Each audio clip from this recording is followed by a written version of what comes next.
जय हिंद साथियों, स्वागत है आपका आपके यूट्यूब चैनल सॉल्व मैथ में। एसएससी सीजीएल मेंस की जो हमने एक सीरीज शुरू की है, उसी सीरीज में मैं एक नया क्वेश्चन लेके आया हूँ। बढ़िया सवाल लेके आया हूँ आपके लिए मेंसुरेशन का।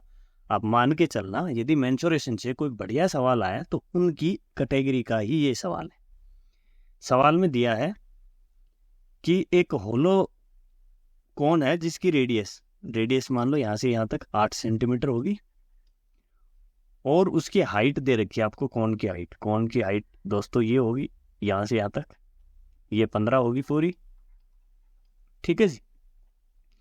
स्फीयर लार्जेस्ट रेडियस का इसके अंदर इंसर्ट किया गया है, इसके अंदर डाला गया है। उसकी रेडियस का और कौन की रेडियस का और स्फीयर की रेडियस का रेशियो पूछा आपसे। तो कौन की रेडियस तो आपके पास है ही ऑलरेडी 8 सेंटीमीटर, आपको स्फीयर की निकालनी है। चलिए कैसे करेंगे। कुछ नहीं, पहले आप यहाँ से इसको सेंटर ओ मान लीजिए और यहाँ से एक परपेंडिकुलर ड्रा कीजिए। इसमें त्रिज्या स्पर्श रेखा पे लंब होती है। Tangent is radius is perpendicular on tangent. ठीक है, ये आर होगी हमारी।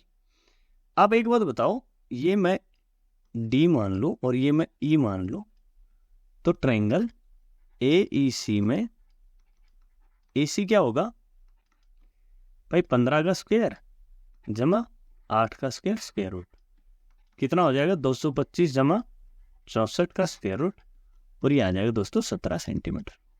तो मेरी ये वाली जो साइड है 17 सेंटीमीटर की है। ये तो पता हो गया आपको। अब देखो, एक बात बताओ मेरे को सिंपल सी, ऐसे तो ये सवाल होने वाला नहीं। क्यों? क्योंकि रेडियस आपको पता नहीं, तो करोगे क्या? तो इस चीज के लिए, रेडियस को निकालने के लिए आपको दो चीजें देखनी पड़ेंगी यहाँ पे। आप एक बात बताओ मेरे को, AO कितनी होगी? AO को क्या मैं लिख सकता हूँ? AE माइनस OE, और AE मेरी 15 है और OE मेरी R है। ये लिख सकता हूँ, इतना लिख सकता हूँ मैं, इतना कोई दिक्कत नहीं। ठीक है, चलिए अब देखो, दो ट्रायंगल है यहाँ पे, ट्रायंगल AOD और ये सिमिलर है ट्रायंगल AEC के। ठीक है जी, AEC के सिमिलर है। सिमिलरिटी थ्योरम होगी कैसे? ये 90 कैसे आया आपको मैं बता दूं। ABC ट्रायंगल है, आइसोसेलेस ट्रायंगल है, AB AC के इक्वल है, कोण की स्लांट हाइटें हैं इक्वल होती है। ठीक है, और उसके ऊपर यदि मैंने ऊपर से किसी मिड पॉइंट को ज्वाइन किया, AE जो है वो BC का मिड पॉइंट है, तो वो उस पर परपेंडिकुलर होती है। ये थ्योरम है, मैं पहले भी बहुत बार बोल चुका हूँ। यदि आपको mensuration, trigonometry, height and distance जो कुछ भी करना है, उसके लिए सबसे पहले आपको ज्योमेट्री अच्छे से करनी पड़ेगी। ठीक है जी, ज्योमेट्री कर ली तो ये अपने आप हो जाएंगे। अब देखो, ये दो ट्रायंगल सिमिलर होगी, ये 90, ये कॉमन एंगल, ये थर्ड एंगल के इक्वल हो जाएगा। ये एंगल इस एंगल के इक्वल आ जाएगा जी। ठीक है जी, अब क्या करेंगे? सिमिलरिटी लगाओ आप यहाँ पे। तो मैं कह रहा हूँ कॉमन एंगल के सामने भुजाई R के बटे में आ गया 8, बड़े वाली का 8, छोटे वाली की R। फिर ये एंगल जो देखो, जो मतलब अब क्या है, कॉमन नहीं है 90 के अलावा, या 90 वाला एंगल लो, 90 वाला एंगल में लूंगा तो मैं आएगा AO, और नीचे आएगा 90 के सामने है AC। तो AO की वैल्यू मैंने क्या लिखी है? देखो, AO की वैल्यू 15 माइनस R, और डिवाइडेड बाई AC कितना है मेरा? 17। ये आ गया R/8 is equal to 15 minus R divide by 17।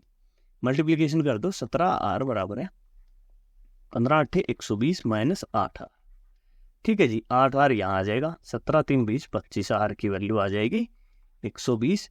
5 से काटो, 5 5 25 और 5 दूनी 10, 12 दूनी 24, सीधा हो गया नहीं? देखो 24 बटे 5, यहाँ से R की वैल्यू आ गई आपकी। ठीक है जी, R आ गया 24 बटे 5। दोस्तों पूछा रेडियस ऑफ कोन की रेडियस कितनी है हमारी?